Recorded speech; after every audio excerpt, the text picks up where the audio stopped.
జీవన విధానమే క్యాన్సర్ కు కారణమన్నారు GHMC mayor Bonthu Rammohan. World cancer day సందర్భంగా సరూర్ నగర్ లో నిర్వహించిన క్యాన్సర్ అవేర్నెస్ వాక్ ను ఎమ్మెల్యే ఆర్ కృష్ణయ్యతో కలిసి ప్రారంభించారు. ప్రతి ఒక్కరూ జంక్ ఫుడ్ కు దూరంగా ఉండాలని, ప్రతిరోజు వ్యాయామం చేయాలని సూచించారు. 7, 8, 1, 2, 3, 4, hands up and down. Come back. 1, 2, 3, 5, 6. Relax. Super. Once again. Jump 1, 6, 4, 5, 6. Treatment అంటే చెప్తారా అని అడిగాడు. మరి వీటన్నిటికీ కంటిన్యూ మందులు వాడుతూ మరి ఆయన చాలా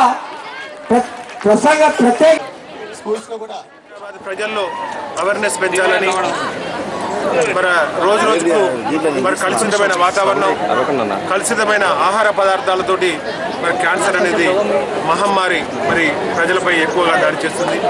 దాన్ని ప్రివెంటివ్ మెజర్స్ తీసుకొని మరి లైఫ్ స్పాన్ పెంచుకోవడానికి మరి తమదైన శైలిలో మరొక కార్పొరేట్ సోషల్ రెస్పాన్స్గా గత కొన్ని సంవత్సరాల కాంచి మరి యశోద హాస్పిటల్ యాజమాన్యం గౌరవనీయులు మరి జేఎస్ రావు గారు, వారి బృందం, వారి హాస్పిటల్ మొత్తం డాక్టర్స్ అందరూ కూడా దాన్ని క్యాన్సర్ అనేది వచ్చినాక లైఫ్ స్పాన్ పెంచుకోవడానికి కానీ, క్యాన్సర్ అనేది రాకముందు ప్రివెంటివ్ మెజర్స్ తీసుకుంటే మరి దాన్ని రాకుండా చేయడం కానీ, మరి దాన్ని ఏ రకంగా అనేది అవేర్నెస్ ప్రోగ్రామ్ చేస్తున్నారు. మరి క్యాన్సర్ అనేది తగ్గించడానికి, ప్రబలకుండా చూడడానికి మరి ఎంత మరి అవేర్నెస్ వీలైతే ఎవరికి విద్యార్థులు పరీక్షల సమయంలో స్ట్రెస్, టెన్షన్